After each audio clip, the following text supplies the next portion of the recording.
నా ఫీజు మీరు ఇవ్వలేరయ్యా. నా సంగతి మీకు తెలీదు. అవుననుకోండి, అయినా మా చేతనైనంతలో ఎంతో కొంత ఇవ్వాలి కదండి. తప్పదంటావా? తప్పదండి. తప్పదా? నేను అక్కర్లేదంటున్నా, మీరు ఇస్తానంటున్నారు. తీరా నేను అడిగాక ఇవ్వకపోతే మర్యాద దక్కదు. ఒరే రాఘవులు, ఆ జేబులో ఏముందిరా? బీడీ కట్ట అగ్గిపెట్టి ఉంది బాబు. అవి అక్కడ పెట్టు. ఎందుకు బాబు? పెట్టు చెప్తా. నీకు దేవుడి మీద నమ్మకం ఉందా? ఉంది బాబు. ఉంటే ఈ రోజు నుంచి ఇది ముట్టనని ఆ దేవుడి మీద ప్రమాణం చేసి చెప్పు. బీడీ మానేయడం అంటే అదేరా నా ఫీజు. అలాగే. ఏడువాడా గొడవ ఏడు? అయ్యా రైట్. నీ మొహానికి నువ్వు పెళ్ళాన్ని వదిలేసావు. మర్యాదగా ఇప్పుడైనా పిల్లని తెచ్చి కాపురం చేసుకో. అదేరా నువ్వు నాకు ఇచ్చే ఫీజు. ఏంటి? సరేనయ్యా. నవ్వరా?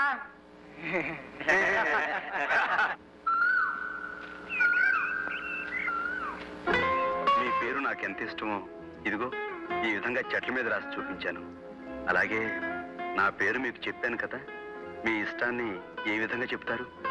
నేను రాశాను ఒక చోట. రాశారా? ఎక్కడ రాశారండి? ఇదిగో.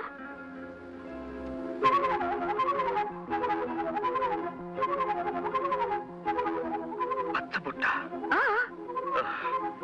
మీరు నన్ను పూర్తిగా పడగొట్టిస్తారు లలిత గారు.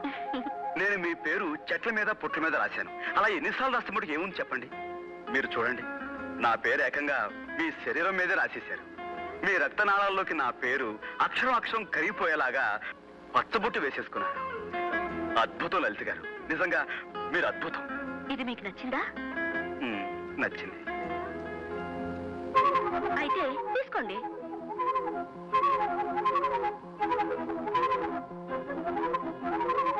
నిన్ను కన్న తల్లిదండ్రులకు కోటి దండాలు. అది ఇంటికొచ్చి చెప్పండి. సాయంత్రం మీకోసం ఎదురు చూస్తుంటాను.